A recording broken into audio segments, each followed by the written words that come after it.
Hello, नमस्ते। कैसे हैं आप सब लोग? आप सभी का आपके अपने चैनल भावी नेस्टो में बहुत बहुत स्वागत। इस वीडियो के अंदर हम एक मुहूर्त से रिलेटेड योग के बारे में चर्चा करेंगे, त्रिपुष्कर योग। ये योग आपके स्पेशल नक्षत्र, स्पेशल तिथि और वार, अगर तीनों चीज़ें एक ही दिन होंगी तब ये योग बनेगा। त्रिपुष्कर योग के अंदर किया गया कार्य 3 बार होता है। अगर आपने जो कार्य किया है वो हानि से रिलेटेड है तब तो 3 बार हानि होगी, और अगर इस टाइम पे अगर आप कोई वृद्धि से रिलेटेड कार्य करेंगे, यानी इन्वेस्टमेंट करेंगे, गोल्ड खरीदेंगे, कोई ज़मीन भूमि से रिलेटेड कार्य करने वाले हैं, आप कोई ज़मीन खरीद रहे हैं, कोई प्लॉट खरीद रहे हैं, कोई आप मकान बना रहे हैं, तो ये 3 बार बनेंगे। तो इसके अंदर आपको ध्यान रखना होगा कि कोई जो भी वृद्धि से रिलेटेड कार्य है वो आप त्रिपुष्कर योग के अंदर करें, और जिन कार्यों के अंदर हानि होने वाली है, आप कोई बेच रहे हैं कोई चीज़, तो वो ना बेचें, क्योंकि आपकी जो भी चीज़ है वो 3 बार बिकेगी बाद में, तो ऐसे कार्य ना करें। अब हम देखते हैं त्रिपुष्कर योग कब बनेंगे। जब भी रविवार हो, शनिवार हो और मंगलवार हो, और उसी दिन भद्रा तिथि हो। भद्रा तिथि होती है आपके 2 नंबर की, मतलब द्वितीया, सप्तमी या द्वादशी तिथि उस दिन हो, और नक्षत्र हो आपके कृतिका, पुनर्वसु, विशाखा, उत्तराषाढ़ा, उत्तरा फाल्गुनी और पूर्वा भाद्रपद।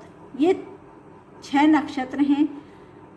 ये अगर इन्हीं तिथियों में और इन्हीं वारों में ये नक्षत्र हों, ये तीनों चीज़ों का कॉम्बिनेशन एक ही दिन हो, तब ये त्रिपुष्कर नक्षत्र, त्रिपुष्कर योग बन जाता है। और ये त्रिपुष्कर नक्षत्र होते हैं आपके, जब जो ये 6 जो नक्षत्र मैंने बताए हैं, इनके 3 चरण होते हैं एक राशि के अंदर, और इनका एक चरण एक राशि के अंदर आता है, इसलिए इन्हें त्रिपुष्कर नक्षत्र बोलते हैं। जब ये तीनों चीज़ें एक ही दिन पड़ेंगी तब ये आपका त्रिपुष्कर योग बनता है। इसलिए जब भी आप ज़मीन खरीदें, अगर ये त्रिपुष्कर योग बन रहा है तो ये बहुत ज़्यादा शुभ होगा। इसलिए आप इन्वेस्टमेंट करें तो ये देख लें पंचांग में या कैलेंडर के अंदर कि ये त्रिपुष्कर योग बन रहा है आसपास, तो आप इन्वेस्टमेंट करने का प्रोग्राम बना रहे हैं तो त्रिपुष्कर योग में अगर करेंगे तो आपको 3 गुना फायदा होगा। इसी तरह एक द्विपुष्कर योग बनता है, उसके अंदर अगर आप कोई इन्वेस्टमेंट से रिलेटेड कार्य करेंगे तो 2 बार ही वो कार्य होगा, यानी दुगनी वृद्धि आपकी होगी। तो आप ये दोनों योग चेक करके ही कोई इन्वेस्टमेंट करें ताकि आपको डबल फायदा होगा।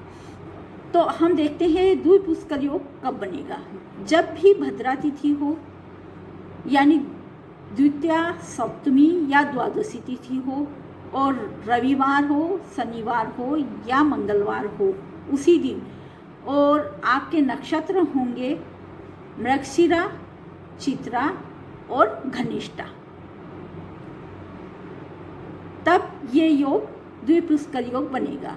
और इस दिन जो भी अगर आप कोई हानि से रिलेटेड कार्य कर रहे हैं, कोई चीज़ बेच रहे हैं, तो उस दिन अवॉइड करें, क्योंकि वो 2 बार होगा। और ये भी बोला गया है अगर त्रिपुष्कर योग में किसी व्यक्ति की मृत्यु हो जाती है तो 3 गायें दान करनी चाहिए, और द्विपुष्कर योग के अंदर किसी व्यक्ति की मृत्यु होती है तो 2 गायों का दान उस दिन करना चाहिए। और ये द्विपुष्कर योग में ये 3 नक्षत्र इसलिए लिए गए हैं क्योंकि ये 2 राशियों के अंदर होते हैं। इनके 2 चरण एक राशि के अंदर आते हैं और इनके 2 चरण दूसरी राशि के अंदर आते हैं। इसलिए ये जो मैंने तीनों नक्षत्र बताए हैं, मृगशिरा, चित्रा और घनिष्ठा, ये द्विपुष्कर नक्षत्र माने जाते हैं क्योंकि इनके 2 चरण एक राशि के अंदर आते हैं और 2 चरण दूसरी राशि के अंदर आते हैं।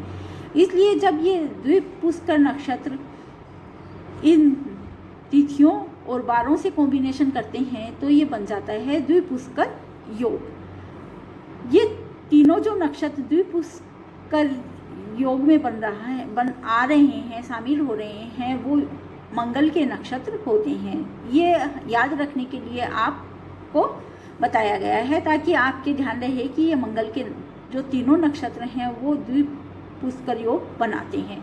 अगर भद्रा तिथि हो और मंगलवार, शनिवार और रविवार हो और उस दिन ये तीनों नक्षत्र होंगे तो ये तीनों का कॉम्बिनेशन मिलके द्विपुष्कर योग बना लेता है। ये रहा मेरा द्विपुष्कर योग और त्रिपुष्कर योग के ऊपर छोटा सा वीडियो। नेक्स्ट वीडियो में आपको किसी और विषय की जानकारी दूंगी। अगर आप लोगों के लिए वीडियो इंफॉर्मेटिव है, इंफॉर्मेशन मिल रही है आपको इससे रिलेटेड अच्छी, तो प्लीज़ इसे लाइक करिए, शेयर करिए और मेरे चैनल को सब्सक्राइब नहीं किया है तो प्लीज़ इसे सब्सक्राइब भी कर लीजिए ताकि आपके लिए नई नई इंफॉर्मेटिव वीडियो में आपके पास पहुंच सके। धन्यवाद।